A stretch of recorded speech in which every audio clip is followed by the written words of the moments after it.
are doing well and that you can hear me. Good day. Welcome to Notions at Noon. Today we are going to be talking about getting a passport for your child and making sure you have a passport for your child. With the way things are going on in this world, it's best to have all of your documents in order, or as many things in order as you possibly can, just in case you need to do what you need to do. All right. And you need to make sure that all of your documents are in a good, safe place.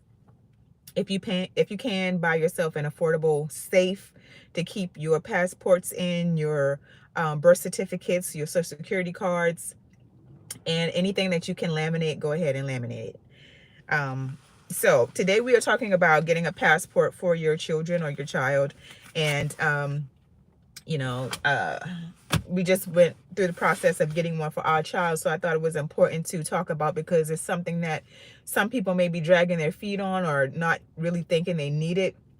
But it's better to have it and not need it, to need it and not have it.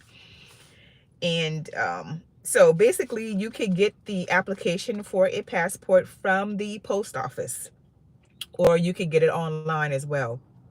But if you go into the post office, you can get the forms. You can fill out the form there. You may have to make an appointment, but if you don't, then they'll just have specific times where you can go in and you can do your passport. Here it's 9 to 4 o'clock p.m. Mondays through Friday. And it just depends on, how busy it is, how fast you'll get in and out of there. Also, you're going to have 2 passport photos made at the post office. I believe they give them to you for free, but if for whatever reason, like their camera's not working or whatnot, then you'll have to go to maybe a Walgreens or somewhere that they can take your passport photos for you. And if you do that, they're going to be $10 for each photo. So the cost for a passport is $130. It's $130 for a new passport. If you want the passport and the passport card, is going to total $160. So the passport itself is $130, and then the passport card is $30. So you're going to already be looking at $160 if you want both of those. Now, if you want the process expedited, which is between 2 and 6 weeks, if you want your passport to come in a quicker period of time, it's going to be an additional $60. So if you want a passport book, a passport card, and the process expedited, it is going to be $220 total. And I must say that it is worth the money if you do want to get your passport in a timely fashion, because our son's card literally came 2 weeks after we did the whole process. Okay. Hi everybody, how are you all doing? If you are in another country and you're writing in a different language, excuse me, I don't have the translation on, so I'm not going to be able to understand what you're saying to me in that language. But if you all are looking to get a passport for your child, I am in the United States, so this applies to the United States. I'm not sure how other countries work, but whatever country you're in, and you have the option to go somewhere else if shit hits the fan, or just in case you want to travel, it's good to have these documents on hand. Now, if your child is under 16 years old, if they are 16 and under, passports for minors are good for 5 years, but for adults they're good for 10 years. So just keep that in mind.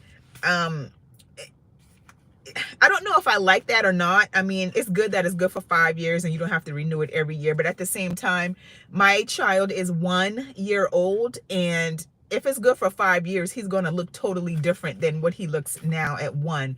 So in essence, I do feel that children should have theirs updated a little more frequently, because their features are going to change, and that my son's not going to look the same at 4 years old that he does now at 1.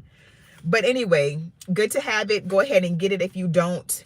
I'm not trying to put any fear in you at all, but I'm just trying to encourage people to be prepared, again, because the way that this world is in right now, it's a shit show, and it's better to be prepared. and have everything that you need on hand. Like I said, all of your documents on hand, um, in case you have to grab them and go. And that is my spiel today about having a passport for your minors and the cost and also the procedure. Now, when you do go and try to get a passport for your minor children, both parents are going to have to be there, because you know they have the child abduction situations and things like that, and they want to make sure that both parents are aware that that child is getting a passport. Okay, so both my husband and I had to be there, and we had to have our driver's licenses or whatever type of identification you're going to be using to identify yourself as the parents of that child. And also you're going to be signing the application in the presence of the agent who's handling the application for you. So you don't sign that application until you're actually in front of the agent who's processing the passport application for you. All right. So if you all have any other questions, comments, or concerns concerning this, please feel free to just drop them in the comments. Or if I'm already off of this live, then you can still just leave a comment for me, and I will definitely answer you.